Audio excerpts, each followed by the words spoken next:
She's TV's most loved comedian. My name is Sally Trickleson. No, she's Carol Burnett with a different sitcom every week. I was busy vacuuming the lead out of your pockets. When you throw the dice, make sure they hit the back wall. All right. Carol and Company, premiering next on NBC.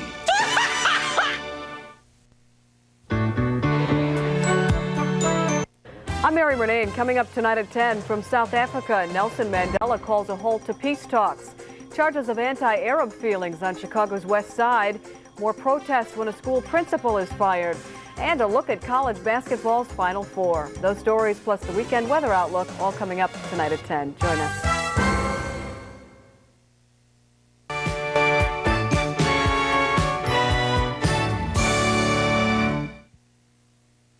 She had the American dream, a wonderful family and loving husband, until his past caught up with them. How am I supposed to live through this? My daughter is alive after all these years. You're jealous. You're damn right I am. It's not a contest. Isn't it?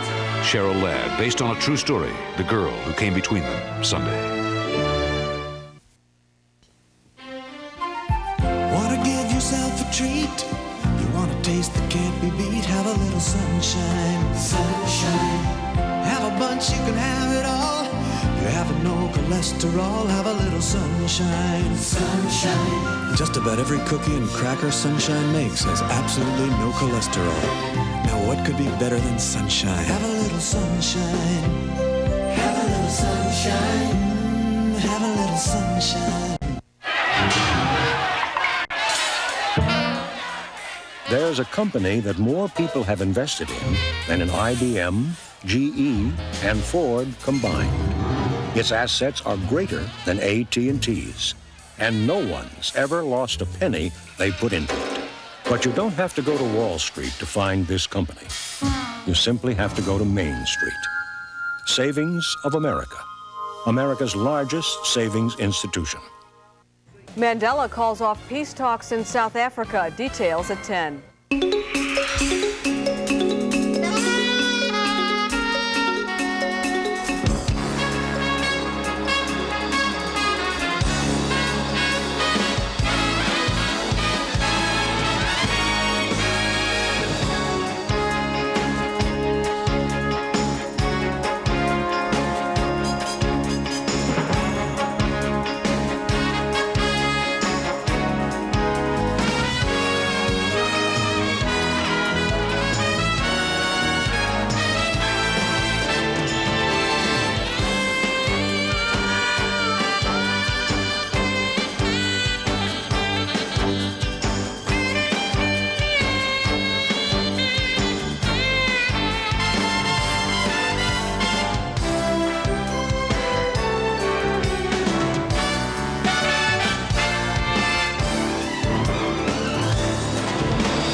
Chocolate is scrumptious when it crunches. That's why I love Nestle Crunch.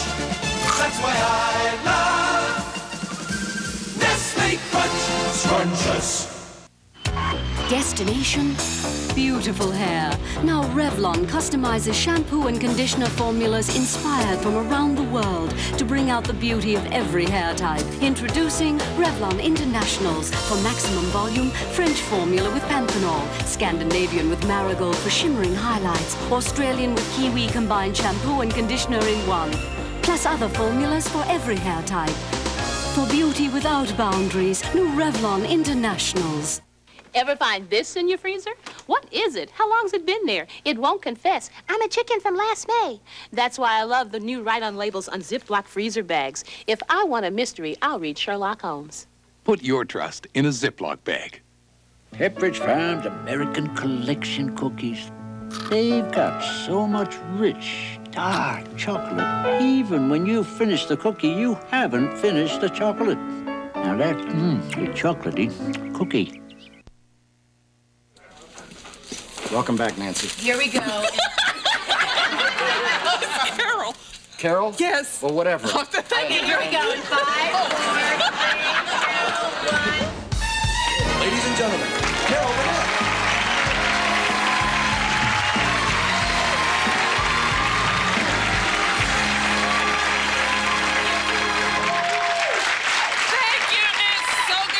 I think we've got a wonderful show for you. It's going to be a little different every week because each week, actually it'll be a lot different every week because each week we're going to do a different story for you. And each week I will be playing a different person for you. And we put together a super cast of people to be on every week with me for our rep company. And we also will have some very special guest stars during the season. So I hope you'll enjoy it. And well, for tonight, our story, well, let me ask you something. How many of you women are married?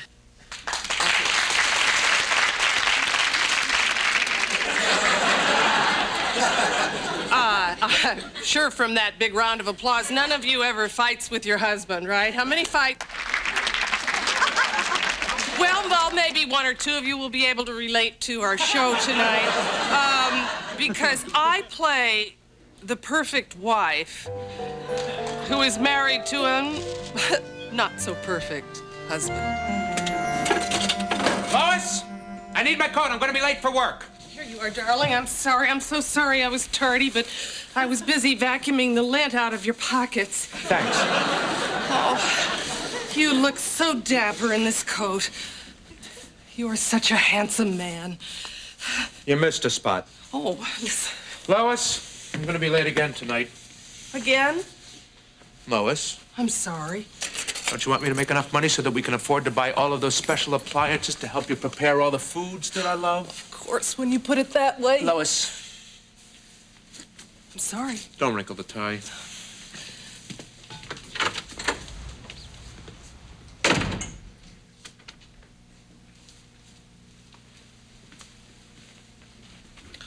Oh, Paul, oh. Credit card receipts. Enchanted Palm Hotel. Enchanted Palm Hotel. Fifi's Flower Shop. Jennifer. Enchanted Palm Hotel. 8 p.m. Oh, no. Oh, no. Oh, Paul. Paul, dear, I'm sorry. You forgot your briefcase. I was just about to jog after your car. Don't wait up for me, all right? Yoo-hoo, morning. Out of my way, coming through. Hi, Lois. Can you loan me some sugar? Lois? Is something wrong? I don't know what to do with Paul. He's cheating on me again, and this is the third time. That you know about. I don't know what I'm going to do. Kill him. I'm at my wit's end. So, kill him. That's what I did with my husband. Sylvia, this is no time for jokes. Who's joking? Oh, all I need is half a cup.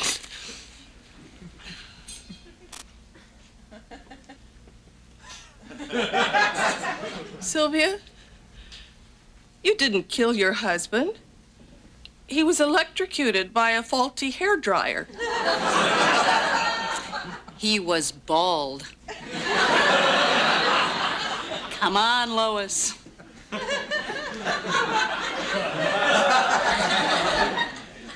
You mean you iced him?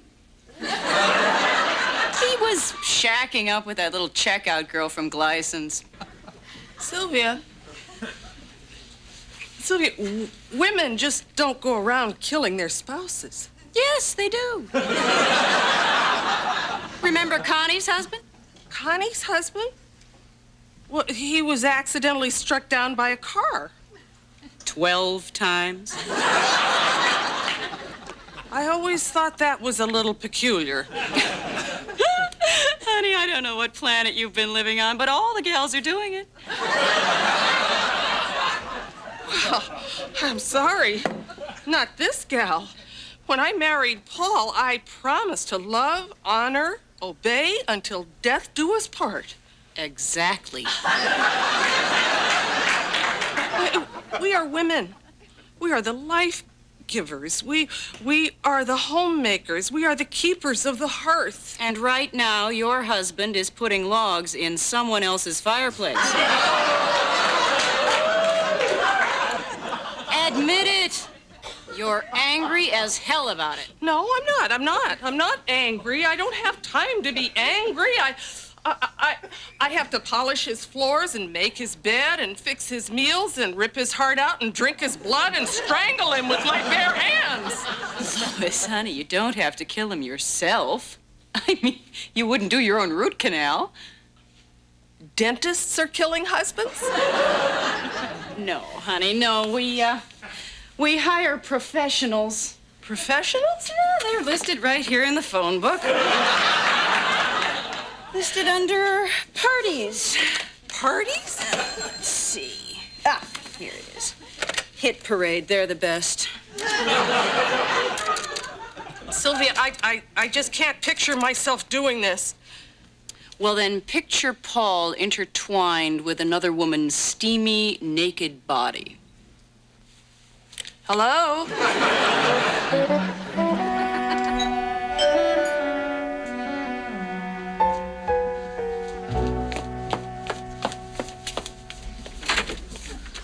Mrs. Carlisle? Yes? Good afternoon. My name is Brian Beckworth. I think we have a 3 o'clock appointment. Hit Parade parties? Yes, come in. Oh, good.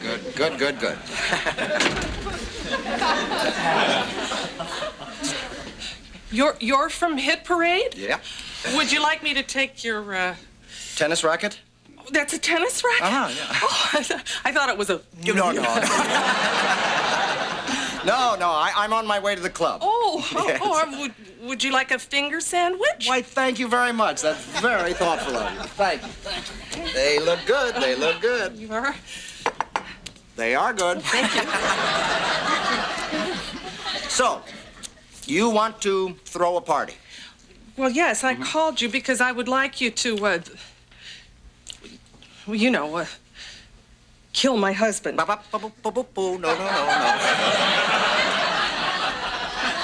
No, we never, ever use the K word. Oh. I'm sorry. Forgive me, I didn't mean to do that. It's just that I'm new at this. Oh, yeah. My neighbor, Sylvia, told me about your services. Sylvia? Yes. The blow dryer party. Hair today, gone tomorrow. Does your husband have insurance? Oh, yes, he does. Oh, good, because, when we work and insurance is involved, our commission is usually 25%. Oh, that's no problem. Good, no. All right.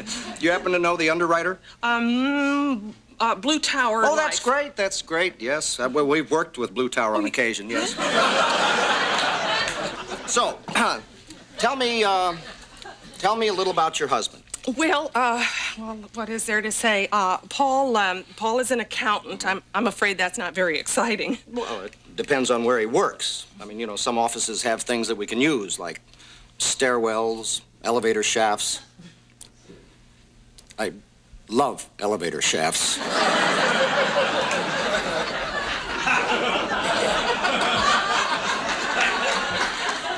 Well, tell me, Mr. Beckworth. No, Brian, please. Brian. Thank you. Brian, will you personally throw the party? That's confidential. Oh, I'm sorry. No, that's all right. I did it again. I'm sorry. No. I mean, it could be me or another guy or even a woman. We even used a monkey once. Binky the monkey. Huh, it's adorable. You'd be surprised the mess a monkey can make with a machete. Woo.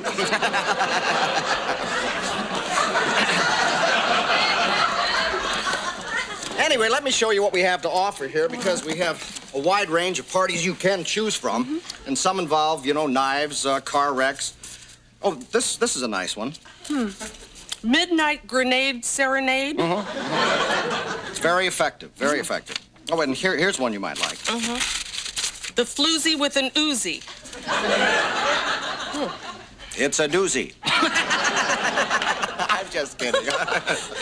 I just don't know. Paul is so hard to shop for. Well, I understand. You care to have some coffee? Oh, that would be very nice. Thank you. Regular or decapitated? Oh, I'm sorry.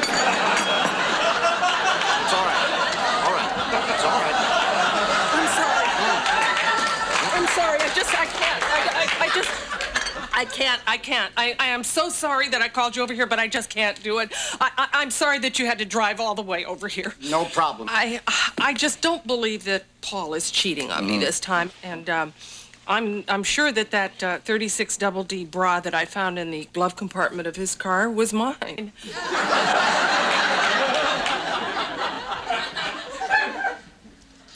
Let's party. All right, now, what we have to offer is we could get this one, which is a wonderful... Why do moms love Post Raisin Bran? Because I know it's giving me just what I need for the day and sending my children off with what's good for them. I like the big, moist, sweet raisins. I love that because I love fruit. I have large flakes with high fiber. It's natural bran. It's wheat and wheat bran. My kids love Post Natural Raisin Bran. Post. Big raisins, big flakes. 2 big reasons you'll love the taste of Post Raisin Bran. Today, room service. She makes breakfast every morning. Coffee. Even if you might not want to, you can't help but wake people up with the fresh mountain-grown aroma of Folgers coffee. Great. Voila. You made me breakfast in bed. The best part of waking up is Folgers in your cup. New Weight Watchers Chicken Cordon Bleu contains no butter, no tropical oils, no chicken fat, no added cream. Maybe we should have called it Health Watchers Chicken Cordon Bleu. It's powerful. It's 110% protection. Speed Stick deodorant, made just for a man. It has no alcohol to evaporate. Its protection doesn't fade. Speed Stick, 110% protection. By men. She had a family and a loving husband until his past came back to haunt them. She's my child. How am I supposed to live through this? The girl who came between them Sunday. Monday, my 2 dads is something special. What's it been?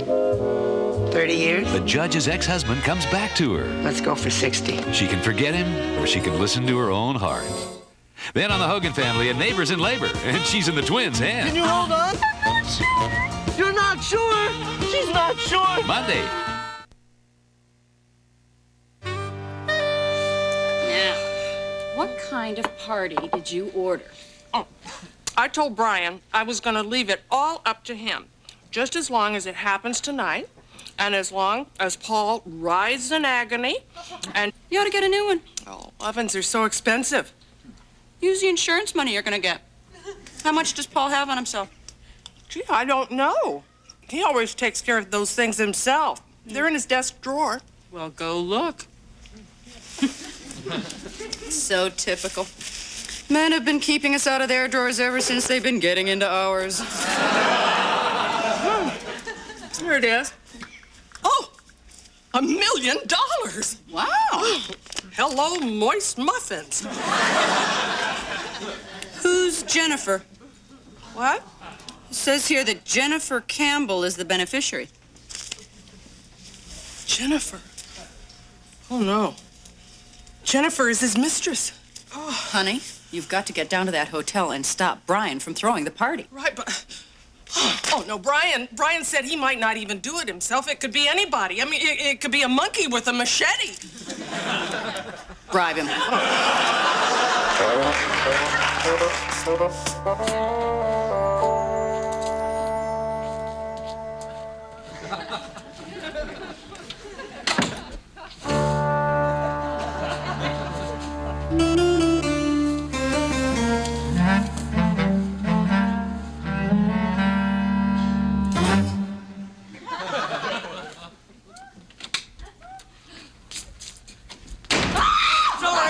Sorry. Who are you? Drummer. Are you here to throw a party? No, Here, do a job. I understand you got a clog that needs to be removed. No. Do not remove the clog. Do not remove the clog until I get the clog's signature on a new beneficiary form. Excuse me. What's going on? You got a problem in there, lady? Well, the sink seems to be draining slowly. Well, let's take a look at her. Who are you? I'm from guest relations. Oh. Complimentary banana. Thank you. I just want to make sure that everything is satisfactory for you. Sean's all yours. Enjoy. Thanks. Well, if you'll excuse me. Certainly.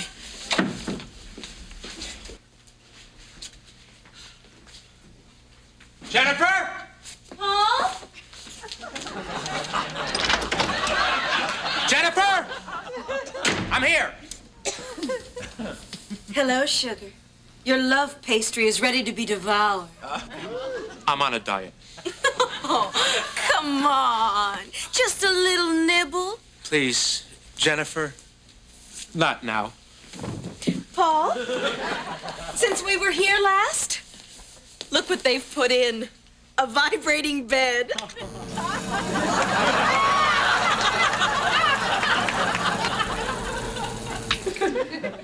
Enough already.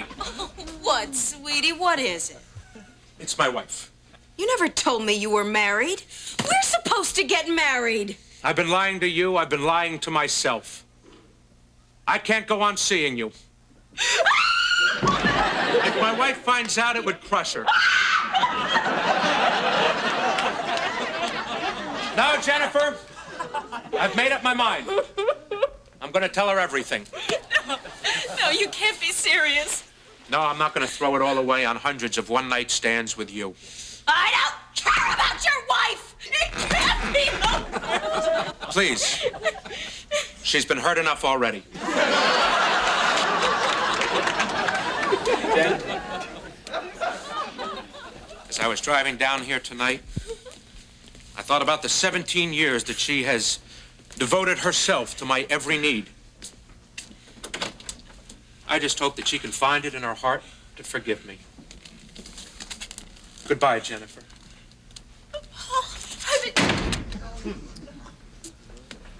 Oh, boy. Huh? Oh! What? Lois! What the hell are you doing under there? Oh.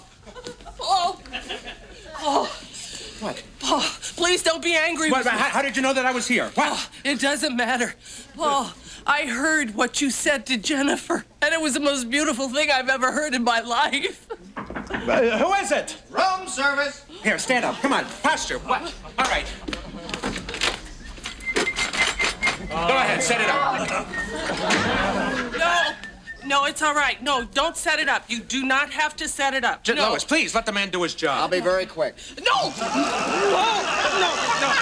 just going to carve the roast beef. I'll carve the roast beef. I'll carve the roast beef for you.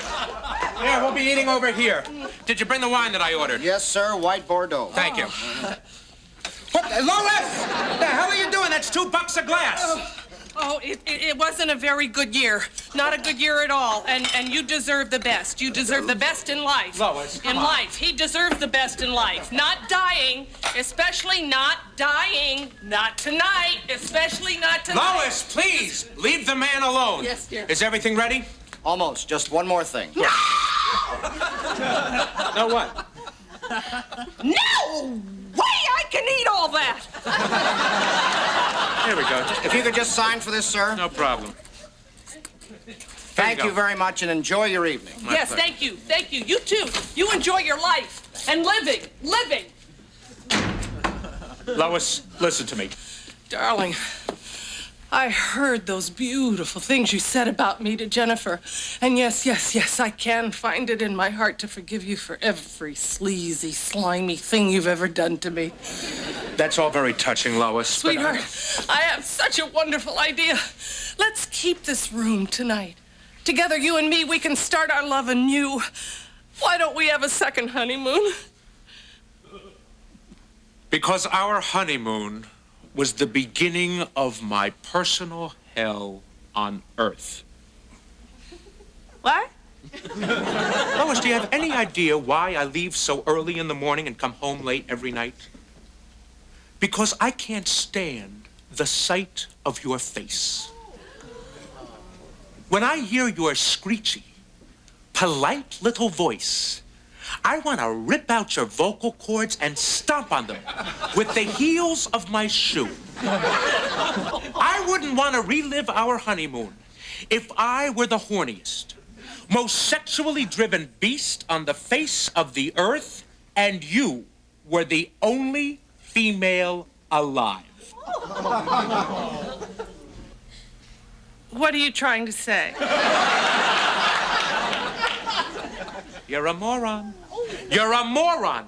3 more IQ points, you could bark. Which would be appropriate, Lois, because frankly, you're a dog. But you left Jennifer to come back to me. Oh, I just told her that garbage to get her out of my room. But her name is on your insurance policy. Were you looking through my drawers? I'm sorry. But why her? I thought I loved her. Then I found out she was just like every other woman. Helpless, needy, whining. Besides, I met a bimbo down at the bar, makes Jennifer look like roadkill. Frankly, Lois, I married you because it was cheaper than getting a maid.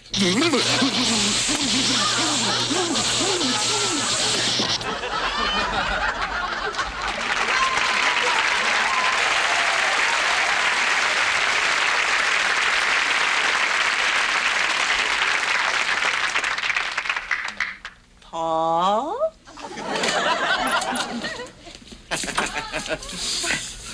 He's dead. Fried. Well done.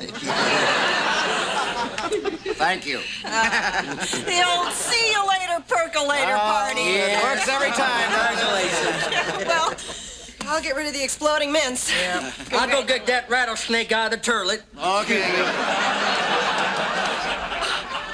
Oh, my goodness. I don't understand. Weren't you getting my signals? Well, of course, but once an agreement is made, you can't turn back. Brian, there's only one problem. My name isn't on his insurance policy. It is now. What? You see, when he signed the room service check, he was actually signing a new beneficiary form.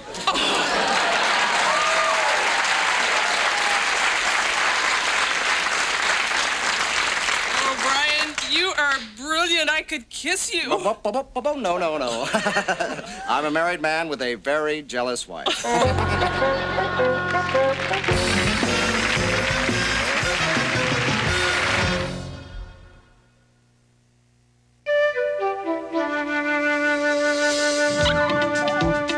If your carpet isn't DuPont Stainmaster, you may have less protection from stains. Less protection from wear. In short, you may have a lot less carpet than you bargained for. Instead of settling for less, get DuPont Certified Stainmaster. The advantages will grow on you. It's not a Stainmaster carpet if it doesn't say DuPont. How well do you know your Pepperidge Farm distinctive cookies? 2 lacy wafers, cradle-rich chocolate is Brussels. If you didn't know, don't worry. You'll love the homework. Imagine an all-purpose spray cleaner that gives you over 50% more grease cutters than Formula 409 to clean just about anywhere. Gee, that would be fantastic. You got it. Fantastic. More power, more places. Empty Nest will return to its regular time slot in 2 weeks with an all-new episode. Now stay tuned for Hunter. Someone's about to commit a crime of vengeance, and McCall may be the victim. Hi, I'm Woody Harrelson. On Cheers, I play a character named Woody, but on Saturday Night Live, I'll be playing a character named Woody who's a little taller. Join me with musical guest David Byrne. How?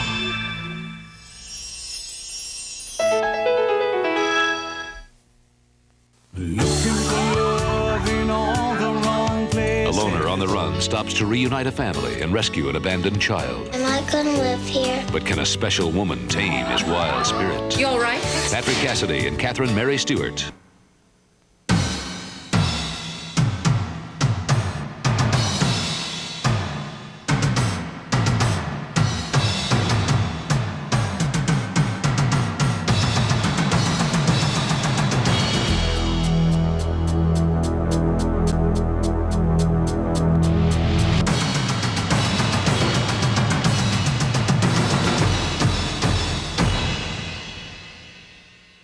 Both Cook County parties pick their leaders. Details at 10.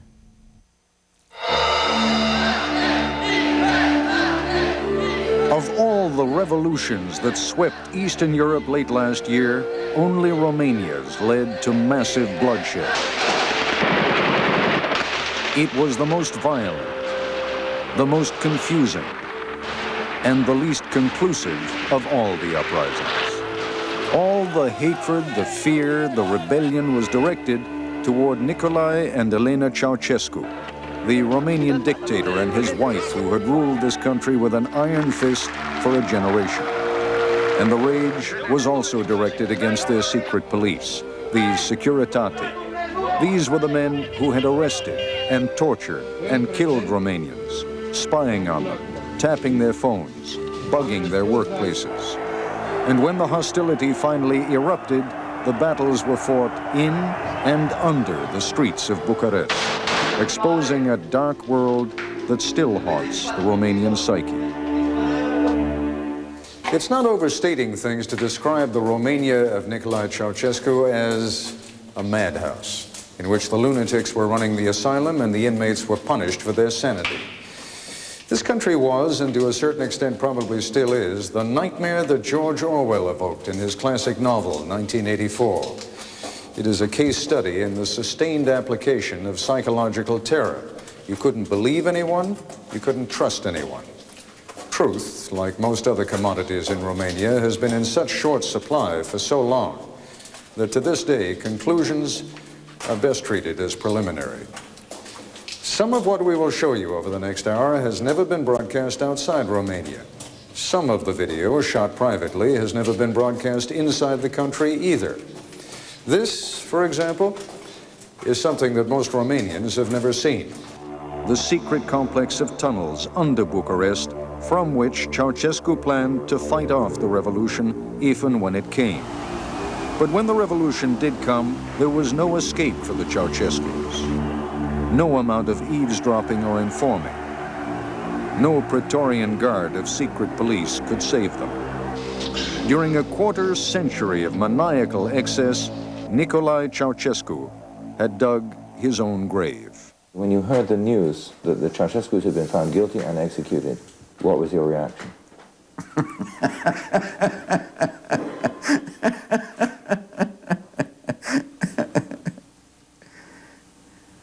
I was happy about it.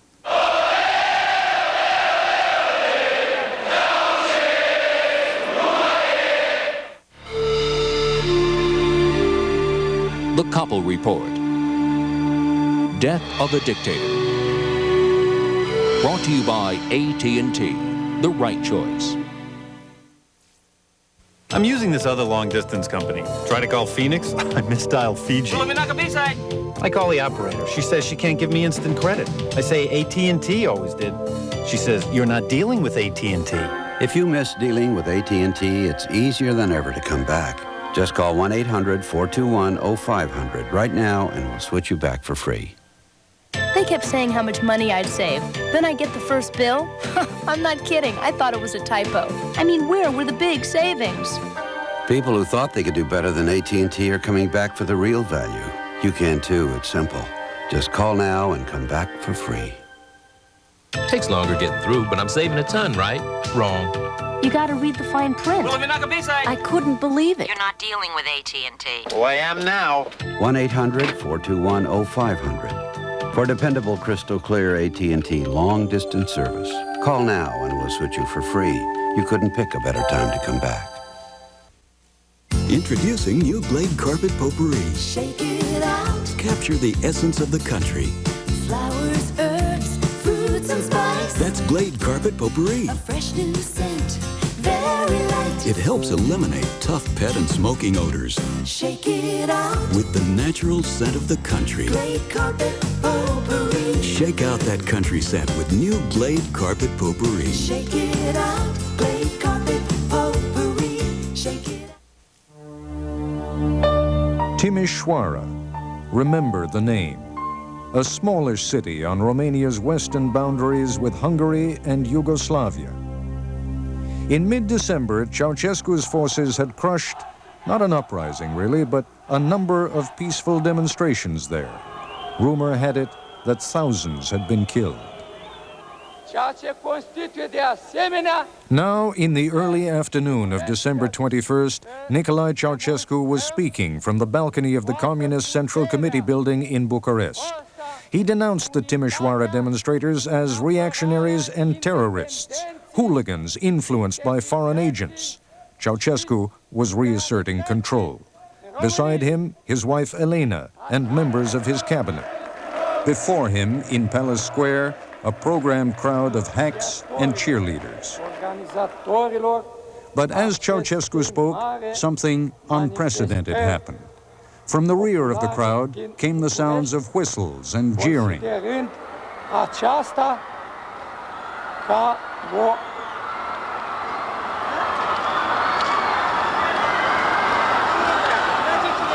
As an aide urgently warned Vin Incendiu, they're coming inside, Ceausescu did something he'd never publicly done before. He flinched. The TV transmission was interrupted almost immediately, but the microphone stayed open, amplifying his confusion. The cameraman, alarmed by the crowd, had jumped from his platform, the camera tilting up to the sky. So there was no one to control it. The cameras didn't show what was happening with Ceausescu. We don't have the face of Ceausescu during those 3.5 minutes of panic, because that's what happened. He and his wife were panicked.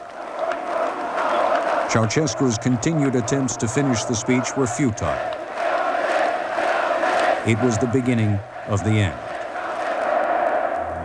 As darkness fell, crowds in University Square lit torches and candles, and they chanted, Timișoara. It would become Nicolae Ceausescu's death knell. By 11 p.m., the shooting began. First, there were warning shots. Then, Ceausescu's men began the killing. Trucks were set on fire. The night exploded in fear and confusion.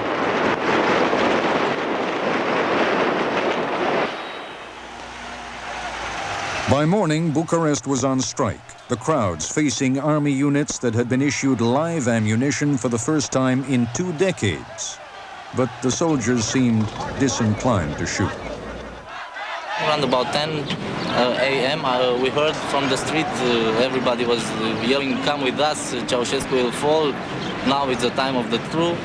So we tried to get in the street, to join with the people down the street calling us. Securitate helicopters began dropping leaflets warning people to disperse.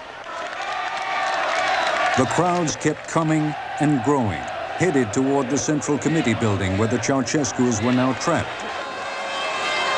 The atmosphere was almost festive. Ceausescu might still be in place, but not in power.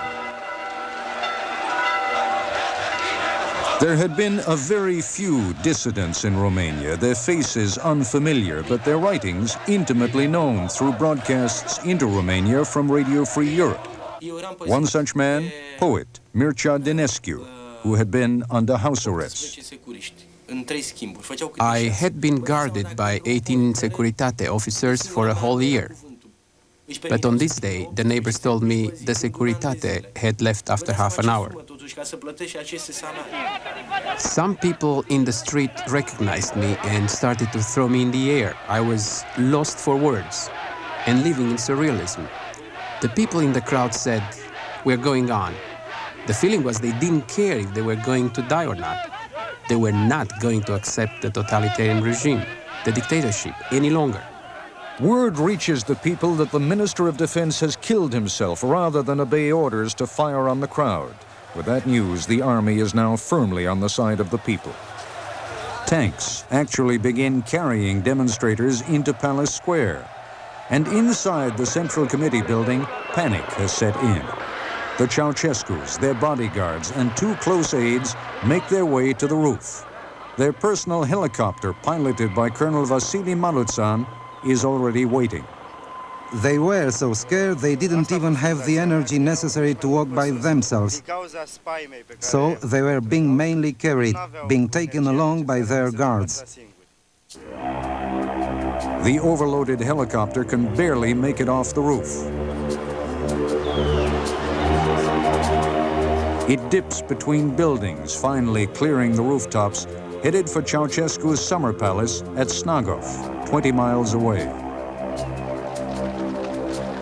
The crowds have now stormed the Central Committee building, flinging books and papers and official portraits out of the windows.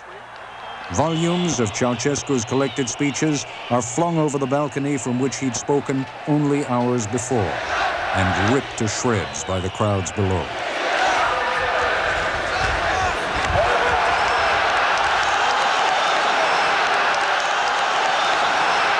On the balcony, an ecstatic chaos of people competing in an orgy of free speech.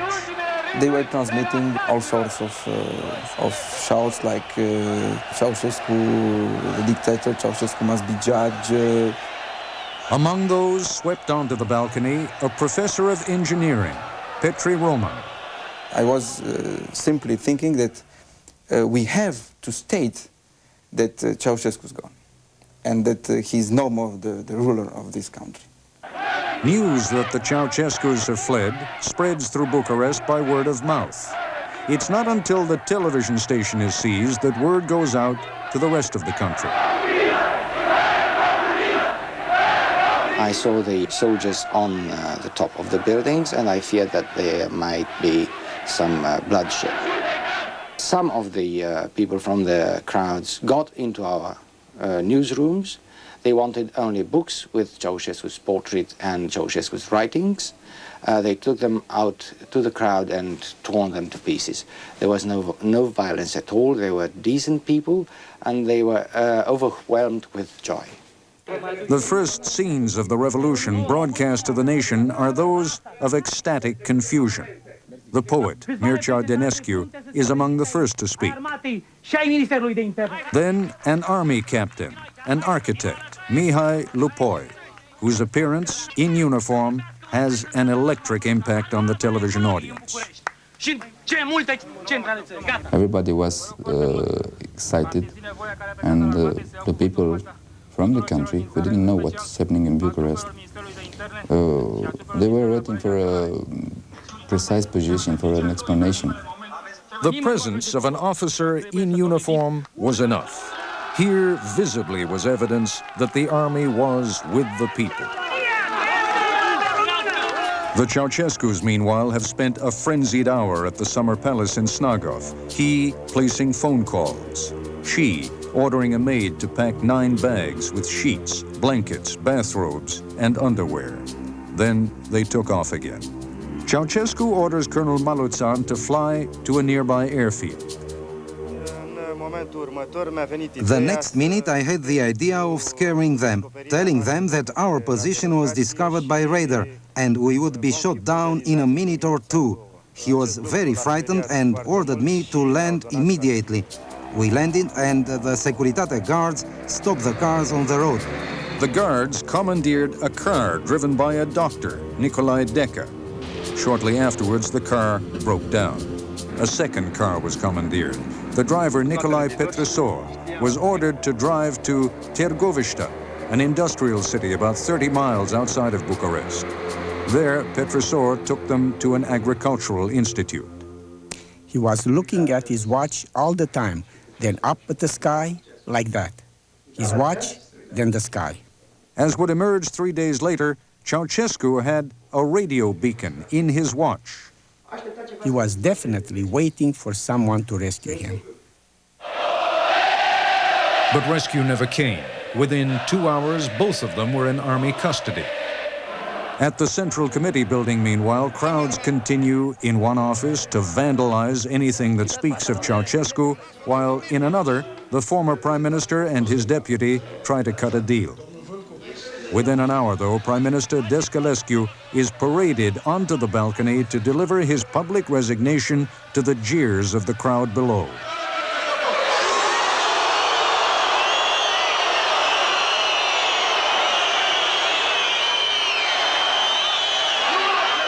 In another office, a few hours later, the patchwork of an interim government is hastily stitched together.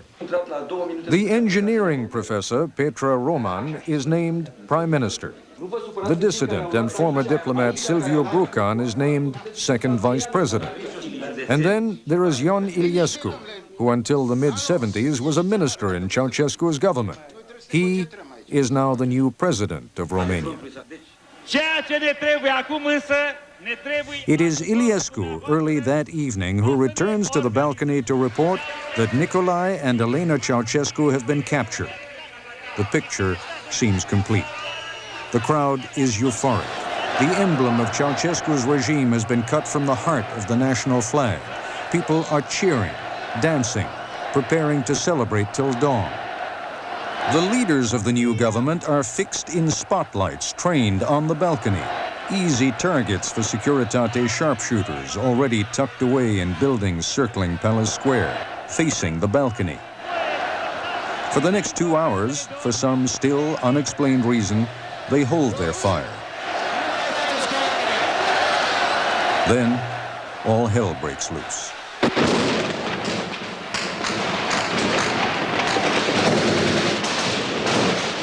Everybody was shouting, everybody was running, everybody was trying to escape. One thing is for sure that I saw people killed, shooting down the street.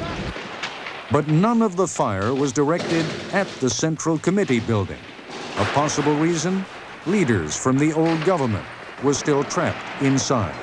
As the evening wears on, the tension and confusion are palpable.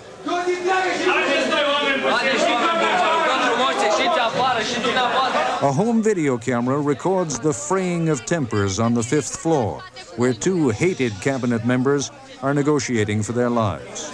General Ion Dinka, the Communist Party chief, is relieved of his necktie, and then, carefully but firmly, trussed up with it. Tudor Postelnico, Minister of the Interior, is pitched onto the floor next to Dinka to face a gunpoint interrogation. The military situation outside, though, is deteriorating. There is unremitting gunfire from Securitate forces. The only fresh piece of good news that evening is broadcast on television at 10:30. Ceausescu's son, Nicu, almost as despised as his parents, has been captured and is hustled into a studio before the cameras. It is scant consolation to General Stefan Gusha, the Army Chief of Staff. Securitate forces are staging a blistering counter-revolution. At times, the camera records events that border on farce. Gusha receives a telephoned offer of help from the Hungarian Ministry of Defense. English, hello. Eftimescu. Neither the caller nor the general speaks the other's language. A student acts as intermediary, using broken Russian. Gusha, distracted and impatient, turns the offer down. He accepts help, however, from an even more unlikely source, General Julian Vlad, chief of the Securitate.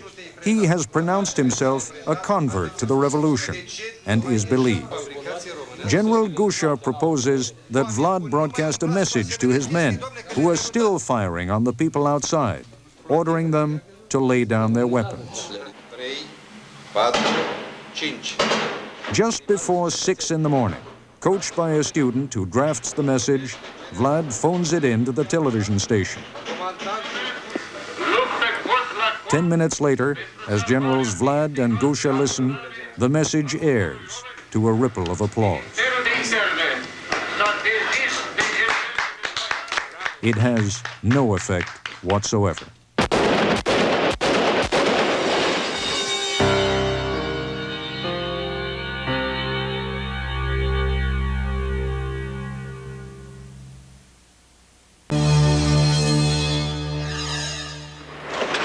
By daybreak of December 23rd, the battle for Romania hung in the balance. There was heavy fighting between the army and elite forces of the secret police, the Securitate. There are two key objectives. The airport, which is under withering gunfire from Securitate.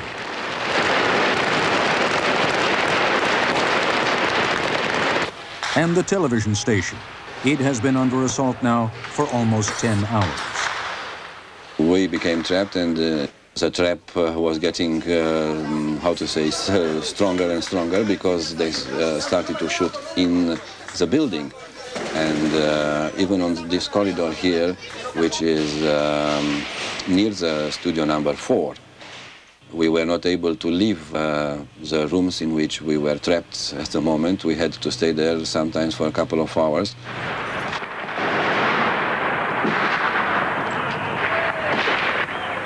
They were shooting from the block of offices, which is opposite the studio building, down to the studio building. They knew perfectly well where the broadcast was being done.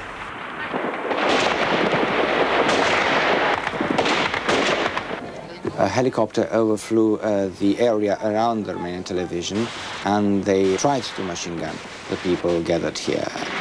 Of course, I feared for myself and for my colleagues, but they were still doing their job there. We said there was no sense to stop, especially when the Romanian television, it was obvious that was part of the revolution. We could reach any part of the country with our cameras, with our pictures, with our broadcast. I think it is the first time when one can watch on TV a revolution live. At the airport, meanwhile, the battle has begun to turn. There's a final convulsion of fighting as Securitate forces commandeer a bus in an attempt to break through the army ranks and escape.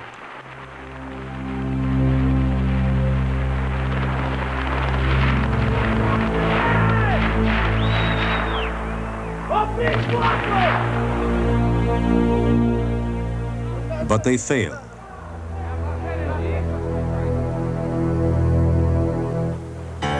And eventually surrender. As casualties mounted around the city, hospitals filled up with the dead and wounded from both sides.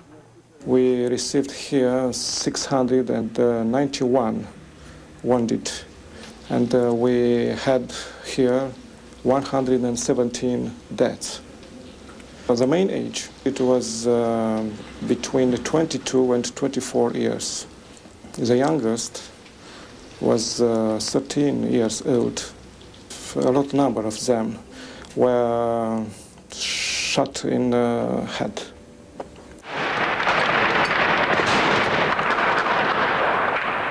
A lot of them were shot in the legs when they tried to run. Those identified as Securitate were bound or shackled to their hospital beds. But it wasn't always easy to distinguish civilians from Securitate casualties, since the secret police often carried phony ID cards. Among those tied to their beds, a frail old woman whose ID card proclaimed her to be 103 years old. The nurses said the old woman tried to scratch them, refusing to eat anything but sweets. She had been found alone and dehydrated by the army when they were searching for medical supplies in Ceausescu's palace.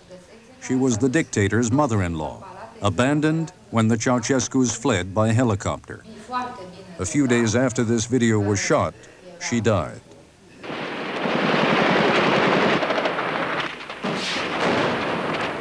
By the evening of December 23rd, morale within the new government, the National Salvation Front, is evaporating.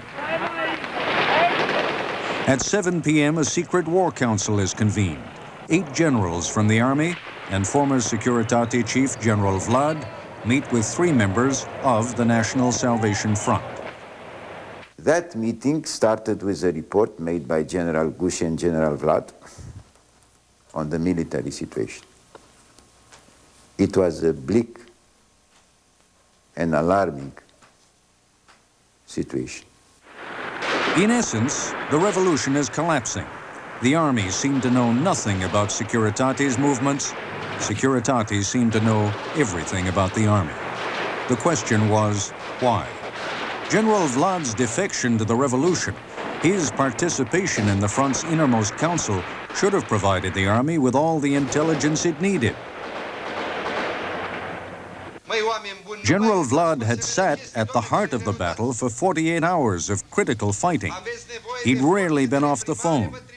As Army Chief of Staff General Gusha sat across the desk planning the revolution, Vlad had been in position to relay that information to the very forces fighting to undermine it.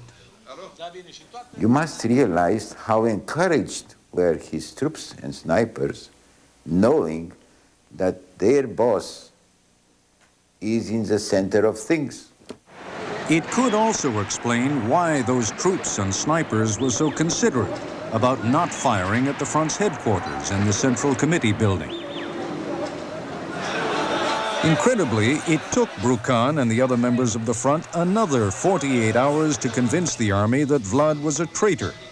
On Tuesday, December 26th, he was arrested.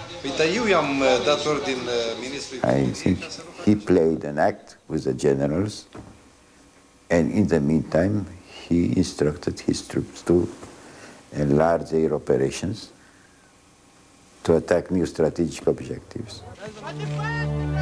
The cost of that delayed realization was measured in hundreds of lives. Many of the dead lay in the street, frozen reminders of questions that are still unanswered. Were the generals guilty of complicity or merely stupidity? On the streets of Bucharest, meanwhile, the army and the people fought side by side, rooting out snipers' nests in apartments and houses throughout the city. In towns across the country, the army hunted down and arrested members of the secret police. Also caught in the dragnet, another member of the Ceausescu family, daughter Zoya. Meanwhile, for the past 2 days and for the next day, Ceausescu and his wife are imprisoned in this army compound by night and driven around its grounds in an armored personnel carrier by day. The discomfort was intentional, if you will.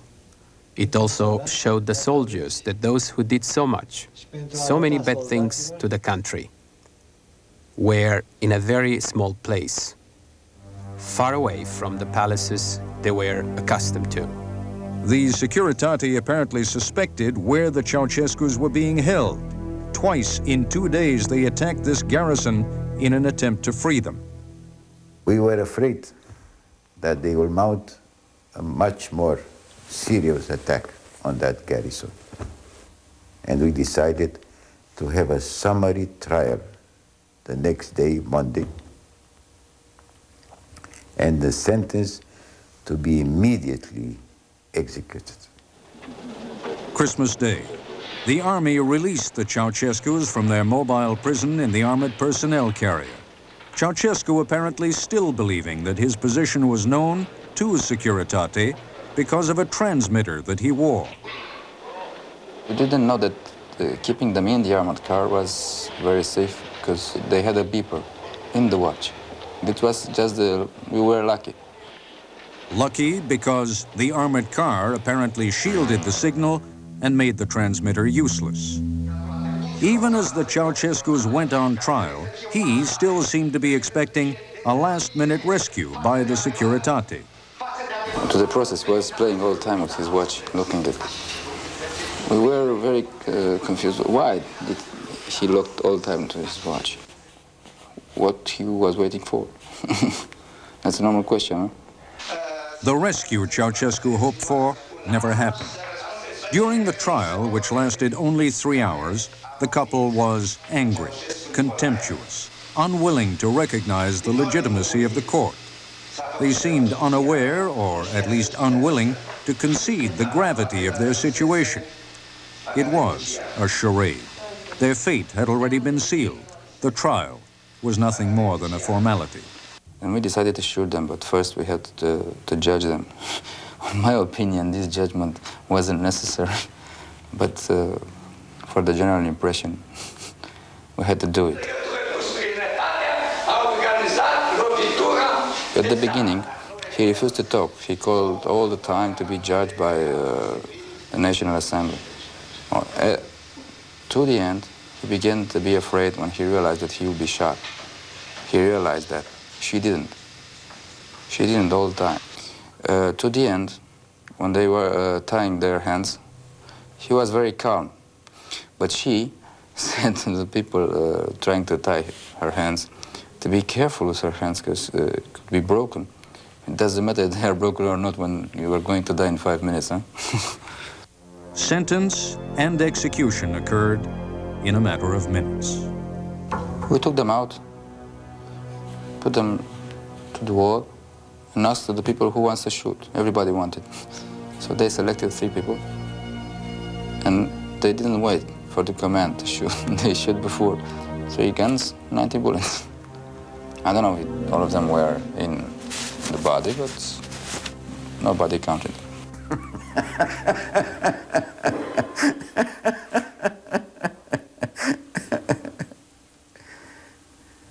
I was happy about it.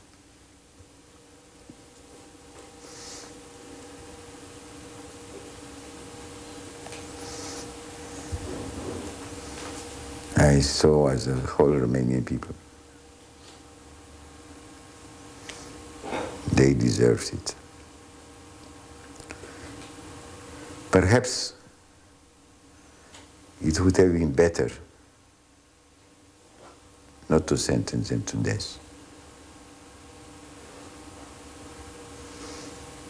But to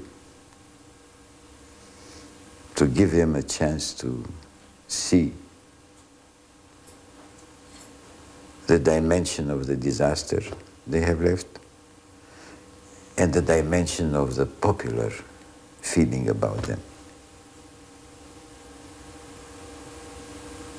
That would have been a much more serious sentence than death.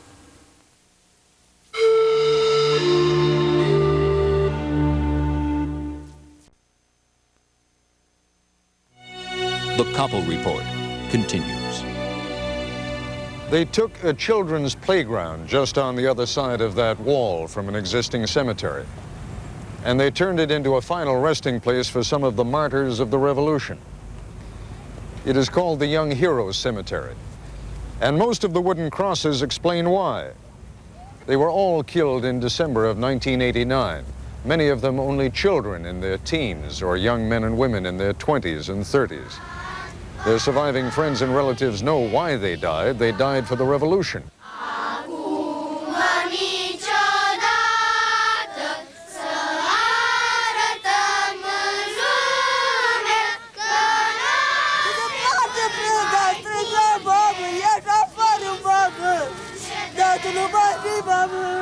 Nor is there any question that revolution was necessary. Romania under Ceausescu was a terrible place, where fear was a constant companion. In every place there were informers, even in the street, in the factories, everywhere there were informers. This system was even more perfect than what was 1984. General Jan Pacepa should know. Until 1978, he was chief of Romania's espionage service. He is, to this day, still under a death sentence in Romania and asked to be videotaped in shadow. Securitate claimed, says Pacepa, the ability to monitor 1 million phones and concealed microphones. To learn, if you want, how they make love, to know everything. As Ceausescu used to say, that was my opinion poll. So, here it is, Securitate's main listening center in Bucharest, the principal monitoring location for the Romanian secret police. It is, to put it gently, something of a letdown. Rather like the scene in The Wizard of Oz, where Dorothy pulls back the curtain to reveal not the all-knowing, all-powerful wizard, but a rather frightened little man who has inspired fear and trembling with smoke and mirrors. Not that telephones weren't bugged in Romania. Thousands were, perhaps even tens of thousands. And the fear that Nicolae Ceausescu inspired was all too real. Romania is an example of mass paranoia, and it was deliberately induced. I asked a group of Romanians if they knew of anyone who'd been arrested or disappeared. Yes, we read about it in the newspapers and we saw it on television, that people were missing. And we have here maybe 30, 40, 50 people around me. Has anyone here had the personal experience of a neighbor, a friend, a family member disappearing or being arrested by Securitate? No. Not one? It happened, of course. People were arrested, tortured, exiled, or simply disappeared. But much of it was deliberate distortion, disinformation. While the state media portrayed Ceausescu as a demigod worshipped by his people, the secret police prepared for the day when the Romanian people would rise against him. It was the ultimate irony. The people were terrified of Ceausescu, and he was pathologically afraid of them. And so, under the very square in which crowds were gathered to roar out Ceausescu's name in a symphony of adoration, a complex of tunnels and bunkers was created. From here, Ceausescu and his supporters would organize a counter-revolution, if one was ever needed, or make their escape, should that become necessary. On one level of the tunnel complex, a line of shelves holding inflatable rubber rafts, which could be dropped through a hole concealed by a toilet down into the Sweetwater sewer system below. But at the time, we saw none of this. A standing ovation. A standing ovation from 88,000 for Romania. What we saw was the Romanian team at the '84 Olympics in Los Angeles in defiance of the Soviet boycott. What we remembered was Ceausescu the Maverick refusing to join the Soviet invasion of Czechoslovakia in 1968. He had become, in fact, Washington's favorite communist, showered with loans, credits, and trade benefits. David Funderburk was U.S. ambassador to Romania from 1981 to '85. There were pieces of intelligence information that I saw, and thus George Bush and Ronald Reagan and other American presidents had access to, that he is closely collaborating with Moscow, that he is killing pastors and priests and destroying churches, and jailing into a vast gulag of slave labor, political and religious dissidents. Ceausescu and his family lived like royalty, but royalty of another age when monarchies were absolute. One of Bucharest's oldest and loveliest neighborhoods was razed to the ground so that the House of the Republic could be built.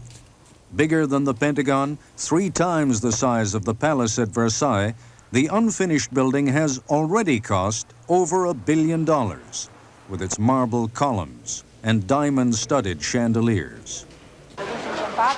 The Romanian people, meanwhile, starved, froze, and trembled.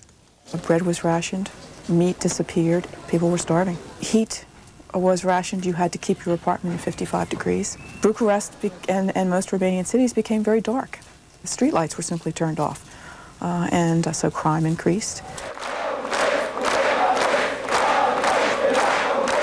Last November, with another winter approaching, as communism crumbled elsewhere in Eastern Europe, Ceausescu had himself unanimously re-elected to another 5-year term and announced that there would be no reform in Romania. But in parts of the country like Timișoara on Romania's western border, television programs from neighboring Hungary and Yugoslavia brought news of what was happening. Laszlo Tokes, a minister of the Reformed Church in Timișoara, had preached about freedom and human rights. On December 15th, Securitate was going to arrest him. There was no organized opposition in Timișoara, but people came in separate acts of conscience and courage to protect Tokes from the secret police. Lots of them gathered there only because they felt that there's going to happen something. On the 16th, there were more and more people who were coming.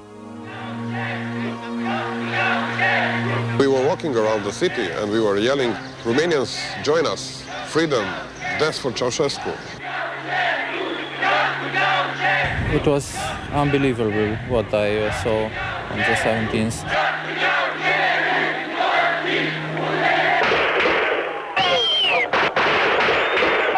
Bullets flying everywhere. They just shot everybody. Lots of them died. It was just horrible.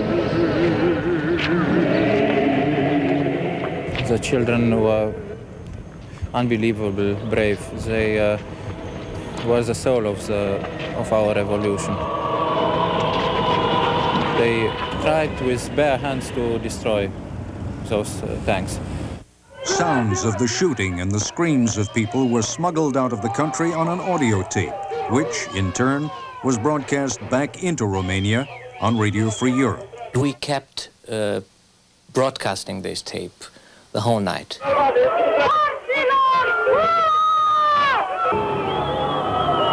On December 18th, armored personnel carriers swept into a square in front of Timișoara's cathedral, where a group of children was holding a candlelight vigil.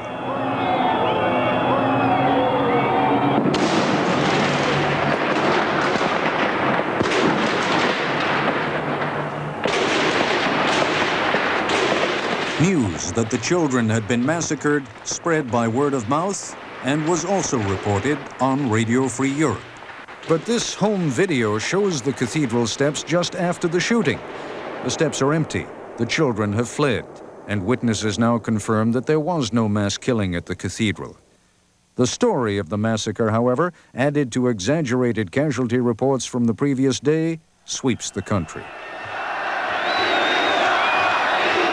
And the name Timișoara becomes a battle cry that will echo in Nicolae Ceausescu's ears a few days later.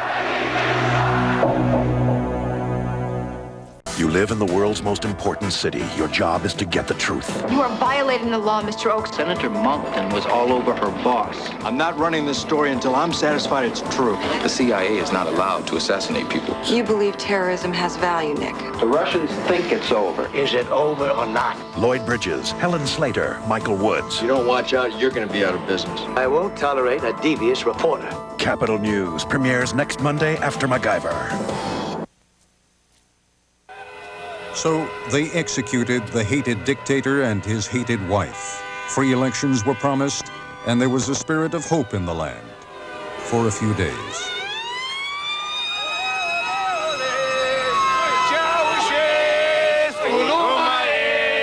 On the day the Ceausescus were shot, Romanians, for the first time in many years, celebrated Christmas. And the dawn of 1990 was full of promise and a great many unanswered questions. How many people did die in the revolution?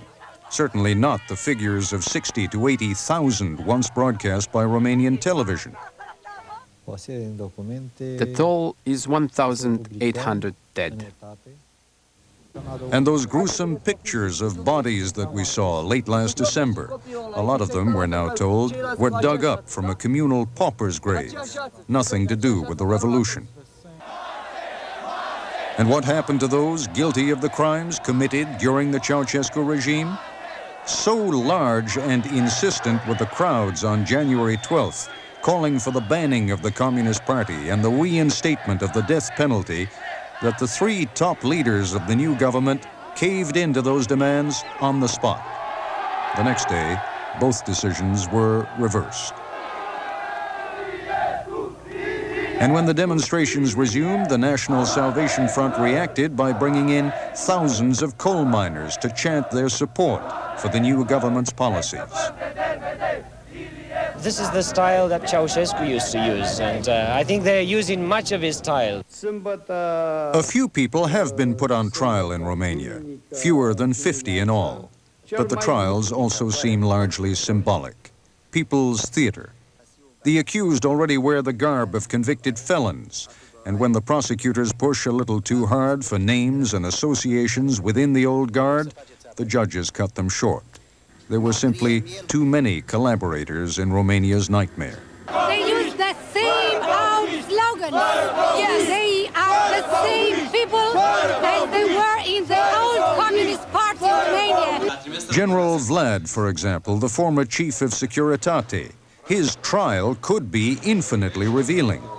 He sits at home, under house arrest.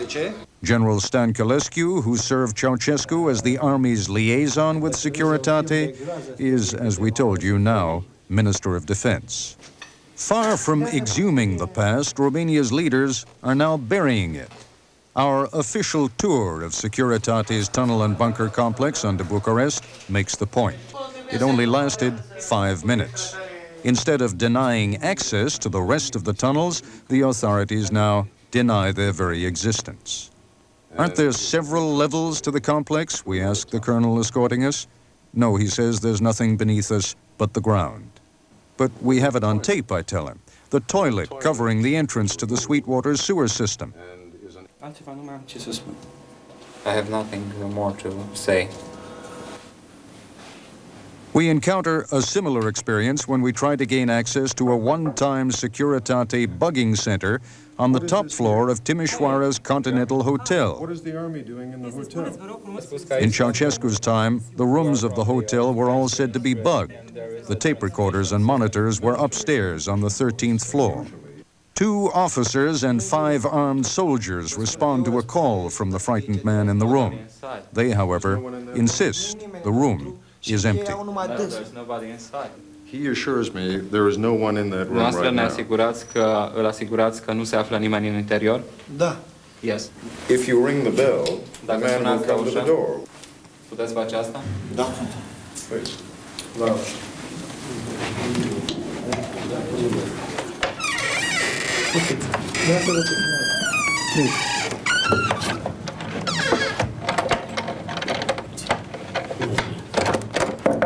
Deschide, măi! Open the door.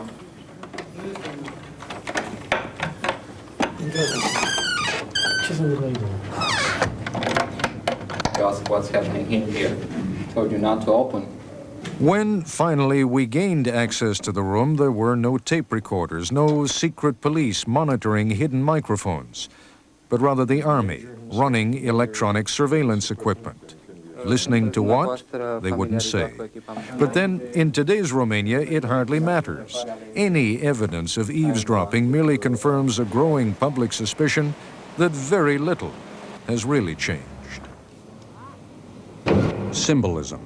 There is a lot of that in Romania these days, but symbolic acts can be interpreted in different ways. They thought toppling Lenin would take a few hours. It took 3 days.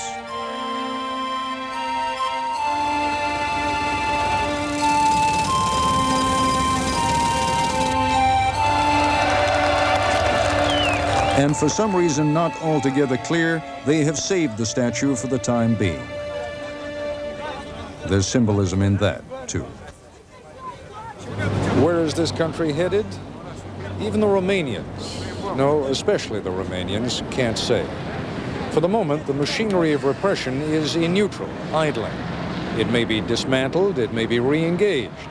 The instincts, the reflexes of 45 years of conditioning are not easily replaced. This is still an authoritarian country, nibbling tentatively around the edges of democracy. The Romanian Revolution just happened. It was an act of spontaneous combustion. And some of those who now claim to have been its supporters were, only a few short weeks ago, active and enthusiastic members of the Ceausescu regime. It is possible that they have all undergone a genuine conversion, but it is just as likely that they're simply using the overthrow of one dictatorship as an opportunity to try and replace it with another. I'm Ted Koppel in Bucharest. Good night. More than 1 million test miles ago, Lexus engineers set out in pursuit of perfection. They arrived in separate cars, introducing the V8-powered LS400 luxury sedan and the V6-powered ES250 sports sedan. Lexus, the result of our relentless pursuit of perfection. Did you know that even though your 800 service is working perfectly, unexpected events can keep you from getting calls. Hello? But only AT&T automatically covers you with our 800 assurance policy. Within 1 hour, we can reroute 800 calls to any working phone, even at home. Guaranteed. Reliability, another AT&T advantage. Call today about our special 800 offer. When this was Grandfather's desk, every week Grandma'd polish it with Pledge for a beautiful shine with no buildup. Now that it's mine, I use touchable Pledge. With new Pledge, smears just disappear. Grandma's gonna love it. New Pledge for a touchable shine. I can hear your heart. What's it saying? It likes that you've started jogging. Oh, yeah? Likes that you're eating healthier. Anything else? Oh, this is about me. Oh. It's happy I'm giving us Promise. Promise? Sure. We eat Promise because it's 90% free of saturated fat and has no cholesterol. That's good for me? Yeah, eating foods low in saturated fat and cholesterol is good for you and your heart. You know what else is good for me? You. Promise. Get heart smart. At Enterprise Rent-A-Car, we don't just care about the distance our cars go, but the distance our people go. Call us. Great. We'll come pick you up. That's 200 Rogers Road. Right? Enterprise.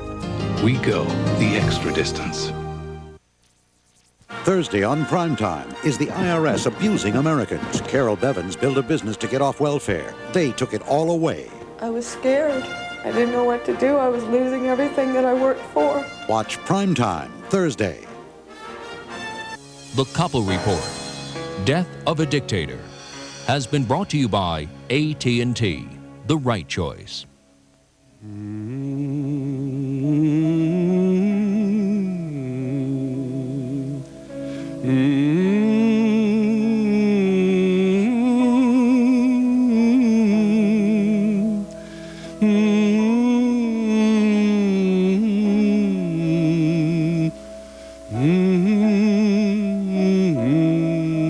For a transcript of this program, please send $4 check or money order to News Transcripts Inc., P.O. Box 34100, Washington, D.C. 20036. The Koppel Report is a presentation of Koppel Communications Incorporated in cooperation with ABC News. This is ABC. Good evening, I'm Marianne Childers. This could be the last hurrah for a veteran White Sox pitcher. We'll have the latest from spring training. And did you ever wonder what makes a neon sign so special? Frank Manthe will answer that colorful question. Those stories and Donald Trump's newest gamble in just a moment.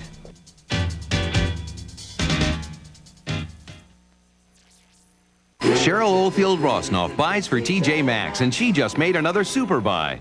The minute I saw these dresses, I just knew my customers were going to love them. Thousands of Famous Maker spring dresses, and this week you'll find them at TJ Maxx for $29.99. Can you believe these dresses are selling in department stores for $60 an up? The Spring Dress Super Buy, a special selection of 1- and 2-piece dresses at savings of 50% and more off department store regular prices. Mom, you better get there early. TJ Maxx. All right, let's take the eyewitness. It was like nothing I'd ever seen before. It started with a few random spottings. Eyewitness, you're spotted incoming over that hill. Amazing! I have never seen anything like this before. To some, it's a fantastic vision of their future. It was oblong in shape with windows all around. To others, it's everything they've been waiting for. It's the most beautiful thing I've ever seen. The all-new Previa. It's here. Unbelievable!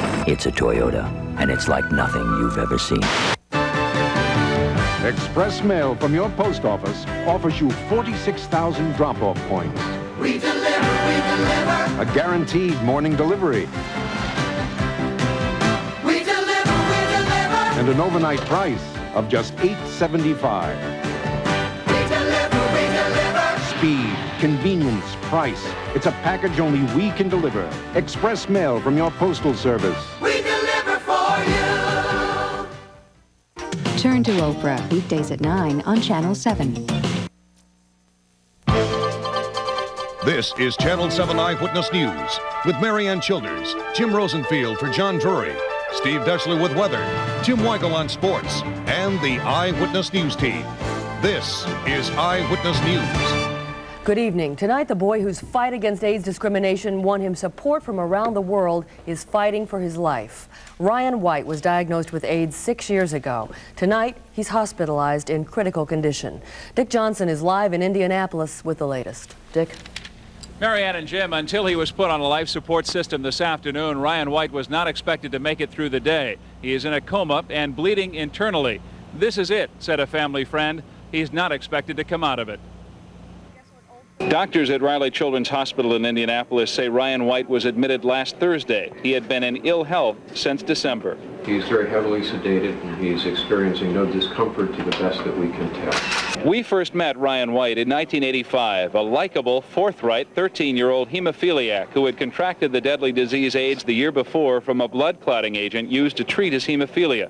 At the time, he had been banned from attending school in Kokomo, Indiana, and was getting his schooling at home solely from a telephone squawk box hooked up to his classroom and a computer. While the rest of the students are writing, you can listen, and I will make sure that you get a copy of the notes sent home. He was determined, even at 13, he would not spend his life as a shut-in and an outcast. In a well-publicized battle with the school district that divided this mostly blue-collar town, Ryan White finally won the right to go back to school. His troubles with the community continued until the small town of Cicero, Indiana, offered to welcome him with open arms. It was from there that he became an international celebrity, leading the cause of AIDS sufferers, befriending rock star Elton John, and having his moving life story televised in 1989. The Ryan White story. Nobody knows what it feels like to be all alone.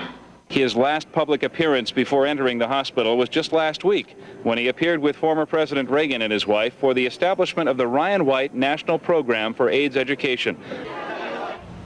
Now that he is on a life support system, the decision to prolong Ryan White's life rests with his mother and sister, who are, as they have been throughout his battle, at his side tonight. Live at Riley Hospital for Children in Indianapolis, Dick Johnson, Channel 7 Eyewitness News. Marianne and Jim? All right, Dick, thanks very much. Also in medical news tonight, Hillary Mitchell, a 37-year-old Chicago man, died last night of leukemia just a few hours before a bone marrow transplant that might have saved his life. Mitchell was scheduled to receive bone marrow this afternoon from his mother. 7 years ago, he saved her life by giving her one of his kidneys. His doctors say Hillary died of a sudden infection caused by the intensive chemotherapy necessary before a transplant. We started antibiotics as quickly as possible, but when a bacteria and organism hits a body that is very immune compromised, there's very little you can do other than just wait. And in Hillary's case, the infection was just overwhelming. Medicaid had agreed to pay the $150,000 for Hillary's transplant only after Governor Thompson intervened. Last week, Hillary told Eyewitness News that he hoped his case would make it easier for other public aid patients to receive transplants. Marianne? Jim, there are new leaders tonight for Cook County's political parties. Richard Siebel is the new Republican chairman, and his Democratic counterpart is Thomas Lyons. As Andy Shaw tells us, they now face the difficult job of uniting their followers. It had been my hope to serve as your chairman throughout the November election, but the events set in motion by the boastful lying of a second-rate mobster unleashed a series of actions which took away my dream. Former Democrat Jim Dvorak stepping down as Cook County GOP chairman tonight in the wake of payoff allegations by a Chicago mobster. The replacement battle featuring the party's so-called blue bloods, conservative Republicans backing Northbrook attorney and Cook County board member Richard Siebel, against the so-called new bloods, the former Democrats who supported Rosemont Mayor Donald Stevens. The winner was Siebel, who immediately called for party unity. Unity is absolutely essential to victory in November. You're going to pull it off, pull it together? We are going to pull it together. We're already unified. It's up to Dick now to show the leadership and try to guide us. He's now the chairman. As for the Cook County Democrats, their new chairman elected earlier today is Northwest Side Committeeman Thomas Lyons, a former state senator who won on the second ballot, just in time to keep the outgoing chairman George Dunn from having to serve another term by default. Lyons also saying his top priority is party unity. I think that this party can be, should be, and will be united for victory in November and beyond. I would hope that Mr. Lyons, upon hearing all of the suggestions being made during the course of the debate today, will open the doors and will embrace this progressive thrust. The other top priority for both of the new party chairmen is to try and raise money for the candidates running in the November election. Because with the parties themselves becoming less and less influential these days, money is probably a lot more important than unity. I'm Andy Shaw, Channel 7 Eyewitness News. And Andy reports that both of the new chairmen took over immediately following their elections. Marianne, the U.S. Supreme Court has refused to allow California to carry out its first execution in 23 years. While death penalty opponents held a vigil outside San Quentin prison, the court let stand an order blocking Robert Alton Harris's trip to the gas chamber. Harris was convicted of murdering 2 San Diego teenagers in 1978. The High Court rejected an emergency request from prosecutors to go forward with the execution as scheduled. In Manchester, England, guards have regained control of 4 cell blocks in the Strangeways prison, but rioting by inmates continues. At least 100 prisoners are still on the loose in the prison. No deaths are reported, but at least 37 inmates and 12 guards have been injured since the rioting began yesterday. Scores of inmates have surrendered, and 1,500 have been transferred from the overcrowded prison. A compromise may be in the works tonight between Lithuania and the Kremlin. While demonstrators are protesting Soviet soldiers' occupation of another public building, the Lithuanian president is negotiating a meeting with Kremlin officials. The Soviets have said Lithuania